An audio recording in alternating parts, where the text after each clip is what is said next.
அதேபோல ஜனாதிபதி நேற்று முன்தினம் இந்த தற்போது இந்தியாவில் தமிழகத்தில் பேசுபொருளாக மாறியிருக்கின்ற கச்சத்தீவை மீட்போம் என்ற அந்த விடயம் தொடர்பான சர்ச்சைக்கு முற்றுப்புள்ளி வைப்பதற்காக ஜனாதிபதி அவர்கள் நேற்று முன்தினம் கச்சத்தீவுக்கான விஜயத்தை மேற்கொண்டிருந்தார். அங்கு சென்ற பின்னர் கச்சத்தீவில் இடம்பெற்ற நிகழ்வின் பின்னர் அமைச்சர் சந்திரசேகர் அவர்கள் இது தொடர்பான ஒரு கருத்தொன்றை முன்வைத்திருந்தார். அது தொடர்பான செய்தி இன்று தினம் தினக்குரல் பத்திரிகையினுடைய முக்கியமான செய்தியாக இடம்பெடுத்திருப்பதை காணலாம். வீரகேசரி பத்திரிகையில் தொடர்பான செய்திகள் முக்கியமாக இடம்பெடுத்திருப்பதை காணலாம். இன்றைய தினக்குரல் பத்திரிகையுடைய 2ஆம் பக்கத்தில் நெடுந்தீவு கச்சத்தீவை ஒன்றிணைக்கும் வகையில் சுற்றுலா மேம்பாட்டு திட்டம் சாத்தியப்பாடுகள் தொடர்பில் ஆராயப்படுகிறது அமைச்சர் சந்திரசேகர் என்பதாக இன்றைய தினக்குரல் பத்திரிகை இந்த செய்திக்கு தலைப்பெற்றிருப்பதை நாங்கள் காணக்கூடியதாக இருக்கிறது.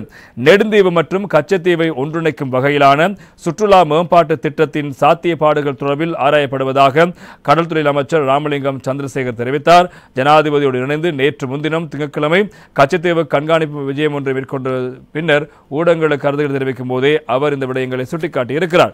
கச்சத்தீவு பகுதியில் மீன்பிடி நடவடிக்கையில் ஈடுபடும் எமது மீனவ சொந்தங்களின் பாதுகாப்பு, அவர்கள் எதிர்நோக்கும் சவால்கள் மற்றும் அப்பகுதியில் மேற்கொள்ள வேண்டிய மேம்பாட்டு திட்டங்கள் தொடர்பில் இந்த பயணத்தின் போது கடற்படையிடம் கேட்டறிந்தோம். அதன் போது சுற்றுலாத்துறையை மேம்படுத்தக்கூடிய பல்வேறு திட்டங்கள் இங்கே வகைப்படுத்தப்படுகின்றன. அந்த வகையில் நெடுந்தீவு மற்றும் கச்சத்தீவை ஒன்றிணைந்த வகையில் சுற்றுலா திட்டம் ஒன்றை மேற்கொள்வதற்குரிய சாத்தியப்பாடுகள் தொடர்பிலும் கேட்டறியப்பட்டது. எனவே நெடுந்தீவுக்கு தற்போது சுற்றுலா பயணிகள் வரும் நிலையில் அதனை கச்சத்தீவு வரை மேம்படுத்துவதற்குரிய திட்டம் உள்ளது எனவும் அமைச்சர் ராமலிங்கம் சந்திரசேகர் அவர்கள் தெரிவித்த கருத்தும் பிரதானமான விடயமாக இருப்பதை நாங்கள் காணக்கூடியதாக இருக்கிறது.